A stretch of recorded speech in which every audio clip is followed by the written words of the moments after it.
കഴിഞ്ഞ ഒരു ISL സീസണിൽ കേരള ബ്ലാസ്റ്റേഴ്സിന് വേണ്ടി ബൂട്ടണിഞ്ഞിട്ടുണ്ടായിരുന്ന 6 വിദേശ താരങ്ങളായിരുന്നു. അതിലെ 2 വിദേശ താരങ്ങൾ നിലവിൽ കേരള ബ്ലാസ്റ്റേഴ്സ് ടീം വിട്ടതായിട്ട് തന്നെ കേരള ബ്ലാസ്റ്റേഴ്സിൻ്റെ മാനേജ്മെൻറ്റ് നേരത്തെ തന്നെ ബ്ലാസ്റ്റേഴ്സ് ആരാധകരെ അറിയിച്ചിട്ടുണ്ടായിരുന്നു. കേരള ബ്ലാസ്റ്റേഴ്സിൻ്റെ ഡിഫൻഡർ ആയിട്ടുള്ള മിലോസ് ട്രിൻസിച്ചും അതോടൊപ്പം തന്നെ ബ്ലാസ്റ്റേഴ്സിൻ്റെ കഴിഞ്ഞ സീസണിൽ ബ്ലാസ്റ്റേഴ്സിന് വേണ്ടി സെക്കൻഡ് സ്ട്രൈക്കർ റോളിൽ കളിച്ചിട്ടുണ്ടായിരുന്നു. ക്വാമെ പെപ്രയുടെയും ഒരു ടീം വിടവാങ്ങലായിരുന്നു ബ്ലാസ്റ്റേഴ്സ് മാനേജ്മെൻറ്റ് നേരത്തെ അറിയിച്ചിട്ടുണ്ടായിരുന്നത്. കേരള ബ്ലാസ്റ്റേഴ്സിന് വേണ്ടി ഈ ഒരു 2 താരങ്ങളും ISLൻ്റെ 10ാം സീസണിലാണ് കേരള ബ്ലാസ്റ്റേഴ്സിലേക്ക് എത്തിയിട്ടുണ്ടായിരുന്നത്. ISLലെ 2 സീസണുകളിൽ കേരള ബ്ലാസ്റ്റേഴ്സിന് വേണ്ടി 2 താരങ്ങളും ബൂട്ടണിയുന്ന കാഴ്ച നമ്മൾ കണ്ടിട്ടുണ്ടായിരുന്നതാണ്. കേരള ബ്ലാസ്റ്റേഴ്സിന് വേണ്ടി അത്യാവശ്യം കുഴപ്പമില്ലാത്ത രീതിയിൽ 2 താരങ്ങൾക്കും കളിക്കുവാൻ സാധിച്ചിട്ടുണ്ടായിരുന്നു.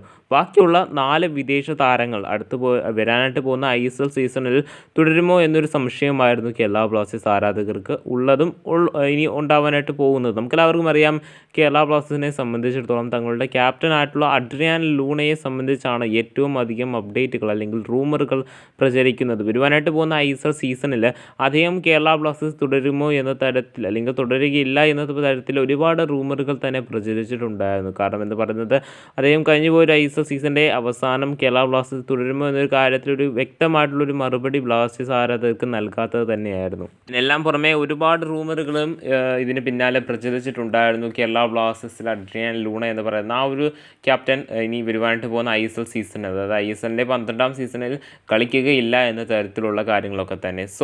നിലവിൽ ഈ ഒരു കാര്യവുമായി ബന്ധപ്പെട്ട് ഒരു ബ്ലാസ്റ്റേഴ്സ് ആരാധകൻ പ്രശസ്ത സ്പോർട്സ് ജേർണലിസ്റ്റ് ആയിട്ടുള്ള മാർക്കസ് മൃഗാവോട് ചോദിച്ചപ്പോൾ അദ്ദേഹം വ്യക്തമായിട്ട് ഒരു കാര്യം ബ്ലാസ്റ്റേഴ്സ് ആരാധകരെ അറിയിച്ചിട്ടുണ്ട്. വരുവാനായിട്ട് പോകുന്ന കേരള ബ്ലാസ്റ്റേഴ്സിൻ്റെ പ്രീ സീസണിൽ അഡ്രിയാൻ ലൂണ സ്റ്റാർട്ടിൽ അല്ലെങ്കിൽ അഡ്രിയാൻ ലൂണ ഉണ്ടാകുമെന്നൊരു കാര്യം അദ്ദേഹം വ്യക്തമാക്കിയിട്ടുണ്ട്.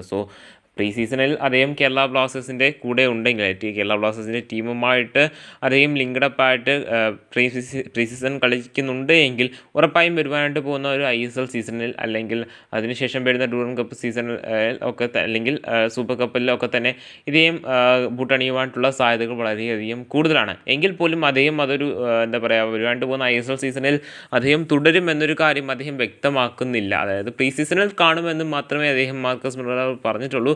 എങ്കിൽ പോലും പ്രീ സീസൺ സ്റ്റാർട്ട് ചെയ്ത് കഴിഞ്ഞ് കഴിഞ്ഞാൽ സാധാരണയായി കണ്ടുവരുന്നത് പ്രീ സീസണിൽ തുടങ്ങിക്കഴിഞ്ഞ് കഴിഞ്ഞാൽ ആ ഒരു സീസണിലെ അവസാന ടൂർണമെൻറ്റിലെ അവസാന മത്സരം എന്ത് ചെയ്യുന്നവരെ തുടരുന്നൊരു കാഴ്ച നമ്മൾ കണ്ടിട്ടുള്ളതാണ്.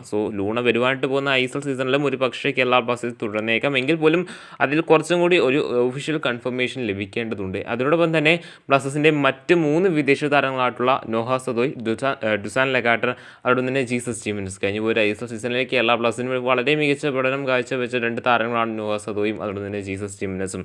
ഇവരെ നിലനിർത്തുന്നത് ടീമിന് ഗുണമായിരിക്കും എന്നൊരു കാര്യം നമുക്ക് എല്ലാവർക്കും അറിയാവുന്നതാണ്. അതോടൊപ്പം തന്നെ ക്യാപ്റ്റനായിട്ട് അഡ്രിയാൻ ലൂണയും കൂടി നിലനിർത്തുകയാണെന്നുണ്ടെങ്കിൽ ഇത്രമാത്രം ടീമിനെ ഗുണം ചെയ്യുമെന്നൊരു കാര്യം ബ്ലാസ്റ്റേഴ്സ് ആരാധകർ കൃത്യമായിട്ട് അറിയാവുന്നതാണ്. ലൂണ ഒന്ന് ഫോമായി കഴിഞ്ഞു കഴിഞ്ഞാൽ തന്നെ കേരള ബ്ലാസ്റ്റേഴ്സ് ടീമിലെ നിലവിലുള്ളൊരു പകുതിയോളം പ്രശ്നവും തന്നെ മാറുന്നതാണ്. എങ്കിൽ പോലും അദ്ദേഹം ഫോം അല്ലാഞ്ഞിട്ട് പോലും വളരെ മികച്ച പഠനം കഴിഞ്ഞു പോയ ISL സീസണിൽ അദ്ദേഹത്തിന് കാഴ്ചവെക്കുവാനായിട്ട് സാധിച്ചിട്ടുണ്ട് എന്ന് എടുത്തു പറയേണ്ട ഒരു കാര്യം തന്നെയാണ്. ഈ ഒരു 4 വിദേശ താരങ്ങൾ വരുവാനായിട്ട് പോകുന്ന ISL സീസണിൽ കേരള ബ്ലാസ്റ്റേഴ്സ് തുടർന്നാൽ പോലും 2 താരങ്ങളുടെ ആ ഒരു വേക്കൻസി അവിടെ കിടപ്പുണ്ട്, അല്ലെങ്കിൽ ആ 2 താരങ്ങളുടെ ആ ഒരു പൊസിഷൻ അവിടെ വേക്കൻ്റ് ആയിട്ട് കിടപ്പുണ്ട്. ആ ഒരു ഓപ്ഷനും കൂടി ഫില്ല് ചെയ്യേണ്ടത് നിലവിൽ വളരെയധികം അത്യാവശ്യമായിട്ടുള്ള ഒന്നാണ്.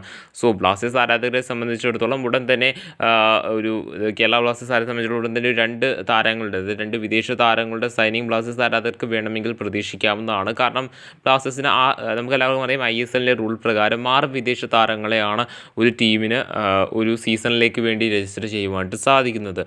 അങ്ങനെയാണെന്നുണ്ടെങ്കിൽ നിലവിൽ 4 താരങ്ങൾ തുടരുകയാണെന്നുണ്ടെങ്കിൽ ബാക്കിയുള്ള 2 സ്പോട്ടുകൾ അത് ഫില്ല് ചെയ്യേണ്ടത് ബ്ലാസ്റ്റേഴ്സ് മാനേജ്മെൻറ്റ് ഉത്തരവാദിത്വം കൂടിയാണ്. നമുക്ക് കണ്ടു തന്നെ അറിയാം, വരുവാനായിട്ട് പോകുന്ന സീസണിൽ ലൂണ പ്രീ സീസണോട് കൂടി ബ്ലാസ്റ്റേഴ്സ് വിടുമോ അതോ പ്രീ സീസണിന് ശേഷവും ബ്ലാസ്റ്റേഴ്സ് ടീമിൽ തുടരുമോ എന്നൊരു കാര്യമൊക്കെ തന്നെ. അതുകൊണ്ട് തന്നെ മറ്റ് വിദേശ താരങ്ങളുടെ ഭാഗത്തു നിന്നും ഒരു ഒഫീഷ്യൽ കൺഫർമേഷൻ ലഭിക്കേണ്ടതായിട്ടുണ്ട്. എങ്കിൽ പോലും നമുക്ക് ലഭിക്കുന്ന റിപ്പോർട്ടുകൾ പ്രകാരം ലൂണ തുടരുവാൻ തന്നെയാണ് സാധ്യതകൾ ഏറെ കൂടുതൽ. അതോടൊപ്പം തന്നെ നോഹ സദോയും ജീസസ് ജിമിനസും തുടരുവാനായിട്ട് സാധ്യതയുണ്ട്. ഡുസാൻ ലെഗാട്ടർ കഴിഞ്ഞു പോയ സീസണിൻ്റെ പകുതിയിൽ കൊണ്ടതിനാൽ തന്നെ അദ്ദേഹത്തിനും വരുവാനായിട്ട് പോകുന്ന സീസണിൽ ബ്ലാസ്റ്റേഴ്സ് മാനേജ്മെൻറ്റ് അല്ലെങ്കിൽ ബ്ലാസ്റ്റേഴ്സ് ടീമിൻ്റെ ഫ്യൂച്ചർ പ്ലാൻസ്, അത് ഈ ഒരു വർഷം നടക്കുവാനായിട്ട് പോകുന്ന ഫ്യൂച്ചർ പ്ലാനുകളിൽ അദ്ദേഹത്തിനും ഒരു പങ്കുണ്ട് എന്ന് നമുക്ക് മനസ്സിലാക്കാൻ സാധിക്കുന്നുണ്ട്. നമുക്ക് കണ്ടു തന്നെ അറിയാം, വരുവാനായിട്ട് പോകുന്ന സീസണിൽ ആരായിരിക്കും 2 വിദേശ താരങ്ങൾ പുതിയതായിട്ട് ആ ഒരു വേക്കൻ്റായി കിടക്കുന്ന സ്പോട്ട് ഫില്ല് ചെയ്യുവാനായിട്ട് പോകുന്നത് നമുക്ക് കണ്ടു തന്നെ അറിയാവുന്നതാണ്.